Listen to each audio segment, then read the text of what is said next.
गए छाले, अब कैसे चलूं?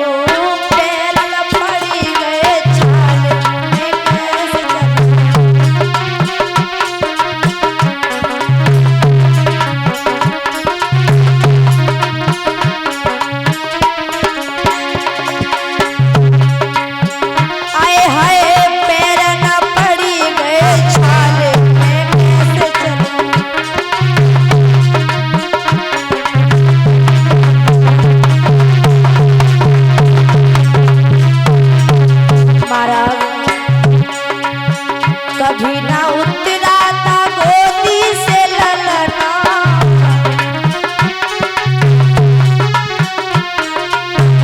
हाय हाय कभी ना उतरा था गोदी से ललना।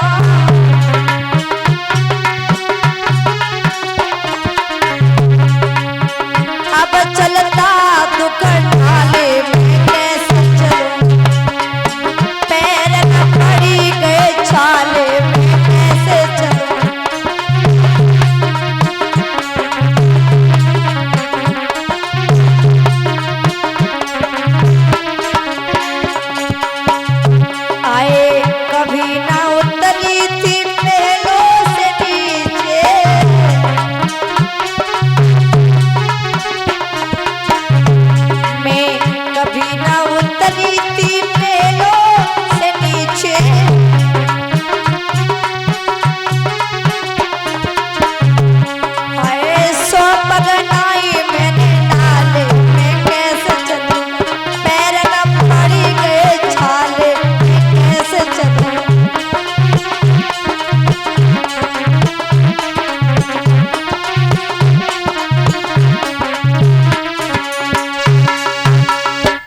समझाया है महाराज, पैरों में छाले पड़ गए हैं, अब चला नहीं जाता है। अब आप ही बताओ मैं कैसे चलूं?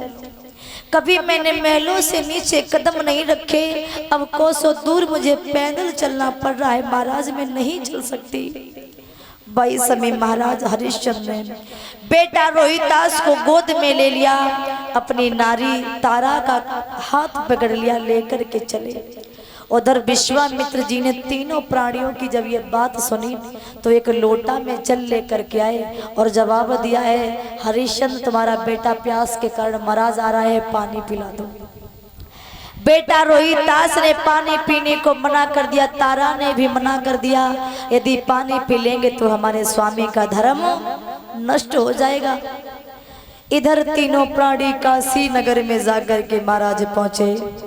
काशी नगर में जाकर के आवाज लगा दी और जैसे ही आवाज लगाई है मेरे भैया, तीनों प्राणी खड़े हैं। परीक्षित महाराज क्या है ना, समय का कुछ पता नहीं है, समय का कुछ पता नहीं।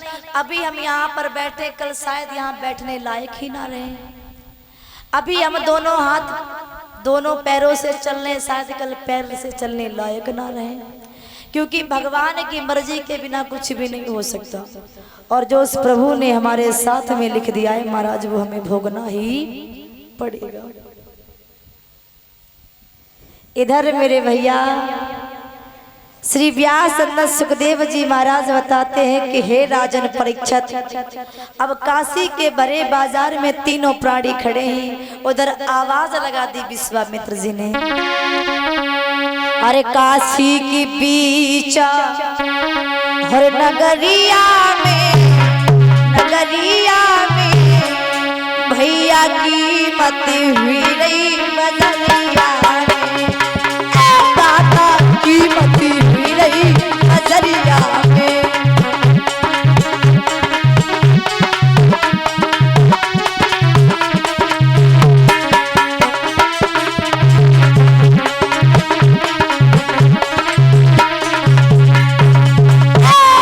काशी की बीच नगरिया में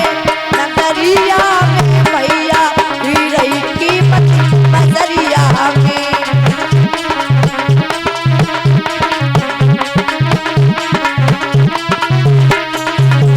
मेरे भैया काशी में तीनों प्राणी भरे बाजार में खड़े, बाबा आवाज लगा रहे हैं, हे काशी के लोगों, तीन प्राणी बिकने के लिए आए हैं। किसी को नारी की आवश्यकता है तो खरीद ले, किसी को बेटा की आवश्यकता है तो खरीद ले, अरे किसी को पुरुष की आवश्यकता है तो खरीद सकता है। 12 समय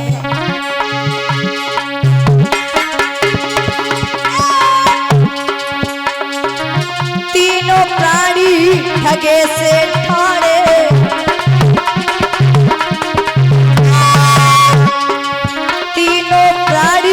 ठगे से ठाड़े, इतना सौदा